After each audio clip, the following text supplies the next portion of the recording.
I'm back with the first review of the racing tires I bought last year.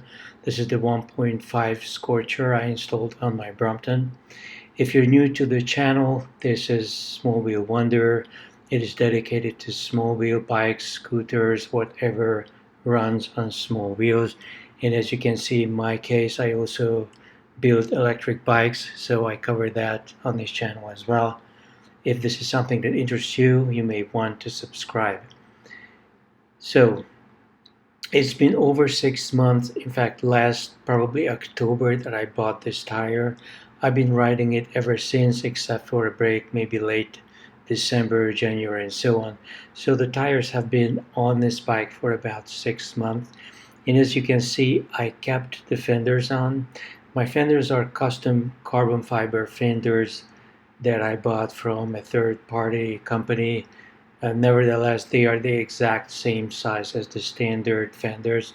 So just as you can see that the tire fits with the fenders on, if you have the standard fenders, these 1.5-inch tires are going to fit as well. Um, it's been a great ride riding it for 6 months. I have not had a single flat. I've been all over the place in rough neighborhoods, even a little bit of off-road. And of course, I don't intentionally ride into piles of glass, but it's unavoidable, especially in the New York metro area, to ride into some sharps, and yet I have not had a flat. I've been running the tire at 40 psi, which is the minimum. It actually feels rather firm to the touch, although not rock hard.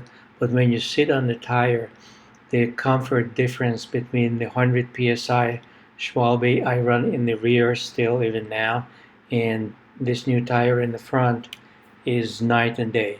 So there's no way I would go back to the old tire, no matter how puncture proof or reliable the Schwalbe Marathon happens to be.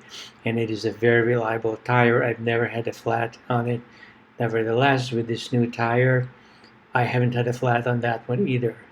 Now I keep my bike in absolute showroom condition. As you can see, the tire, the wheels, everything is wiped and detailed, quick detailed every night if I ride the bicycle. So I don't allow any sharps or dirts to get stuck in the tire and to pile up, and so I don't typically get flats easily. But still, it's remarkable that a tire like this, that is a lightweight racing tire that has no treads on it, would be so durable. So I'm very happy with the durability of the bike. The comfort level also excellent. And there is something I've never experienced before because of having no treads. I've never had a racing tire before. The smoothness and the ease of the way the wheels roll is just something to be experienced. I'm definitely not going back to anything less unless I have to do daily commuting. Now, I've been using the tire only as a fair weather tire, so I'm not able to comment on what it's like to ride it every day in the snow or the ice or heavy rains because I don't. Even after the rain, I wait until the roads dry up, so I can't speak of the tire's performance in the rain. Typically, tires get soft when it's raining outside or if the road surface is wet, so you're much more likely to get a flat. It's not impossible that if I try to do all-weather riding, I would be less happy with the durability.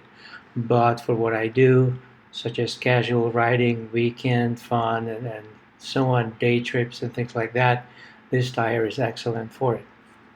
Now, the one negative I have to mention is that the mud guards or the fenders are so close to the tire that if you ride in areas with twigs and leaves and pebbles and things like that, they will very easily get stuck between the fender and the tire, and they can actually scratch up the tire, and there's no easy way to get rid of them. You may have to carry a wrench to loosen the wheel and move it out by an inch or so to get rid of the dirt. And this is just annoying, so I think I'm going to remove the fenders front and rear You don't really need those if you don't ride in inclement weather anyway. And so that's the only thing. The other negative that I could mention would be that because this is a small series production, you are paying minimum $80 for the tire. This is not a cheap tire, not because it's so much better than a Schwalbe racing tire, but because it's just not a huge volume manufacturer. In fact, this tire is manufactured for a trike company that has 16-inch wheels on their racing trikes, and so they came up with this design that somebody in Taiwan is manufacturing for them. So the fenders in my case are going to come off, and even though I toyed with the idea of installing the Big Apple Schwalbe Big Apple for casual riding, this tire with no treads is so much fun that I'm going to upgrade the rear with the same tire. In fact, I've ordered it already, and I'm going to give you the link below in the description of the shop that sells the tire.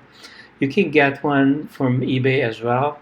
In fact, I ordered mine from Australia on eBay for a ridiculous amount of money, like I think it was $90 US, because this white wool tire is actually no longer being made.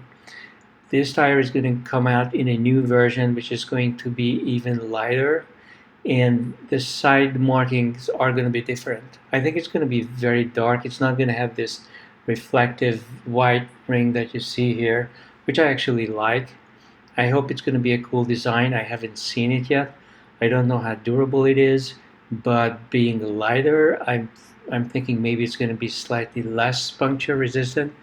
But in any case, if you want something that is super comfortable compared to any of the stock 100 psi tires that you can mount on the Brompton, this is the way to go. Also, if you're thinking about a racing tire, you can mount a Schwalbe and pump it up to 110 psi, and maybe it's going to be one fraction of a second faster during an hour of riding, but I don't think the difference is that great. This tire was designed for speed and for racing, and it lives up to that expectation every bit. If you really need to have mud guards, you may want to modify the mud guard or have custom-made mud guards designed. The stock mud guards I don't recommend to use with this tire. You might be able to get away with it if you are just a short-range commuter, but for long-range riding, scenic rides, and so on, it's not recommended. So this is my 6-month review of this tire. Highly recommended. I'm providing a link below. And remember, if you're interested in small wheel stuff, this is the channel to subscribe to.